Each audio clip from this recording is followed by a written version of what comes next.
we have to think where the source of power comes from our representatives. Because, listen, we've been disappointed on some of our leaders in the Democratic Party and how we want them to fight and then they don't. Many times it has to do with that connection of where the source of power comes from for them and where the source of power comes from candidates that are everyday people just like the rest of us that just want to see things change for the better for their communities. And it starts with money. You know, where does the money come from that funds those campaigns? Where does the votes come from? Do they come from neighbors and community organizing? Or does it come from political bosses who just want to do transactions that would benefit them personally? I'm glad to start this partnership with Katie in terms of, you know, having more everyday people run for office, have more everyday people represent us in office. So without further ado, I'm going to leave the floor to Katie, our next Assemblywoman here. Hi, everyone. Hello. Happy Thursday night democracy.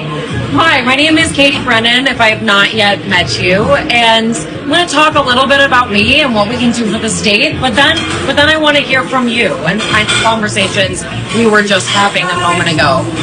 So, I am running for state assembly because I know that I can get things done because I have gotten things done. Like Ron was saying, like Brennan was saying, my background is in affordable housing. I know there's things that we can do in the state to make sure that all of you can afford to live and stay in Hoboken and Jersey City.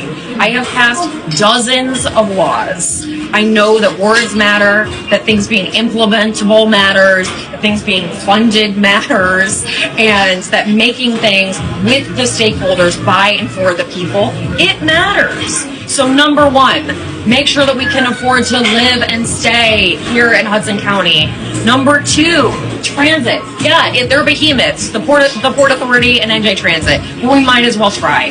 Just recently, Governor Murphy gave up a $100 million settlement from congestion pricing. And you know what? Where were people screaming about that? Where were they? Because that would have been a lot of 126 buses. It would have been a lot of weekend path service. And now we're worried about the feds cutting money, and that's money that we don't have. Jersey City and Hoboken have been absolutely screwed by Trenton on the school funding formula. Jersey City lost $250 million overnight. There is nothing in the school development plan right now for Jersey City and Hoboken for new schools, let alone the aging infrastructure and 100-year-old buildings that we have. And all of that starts in Trenton.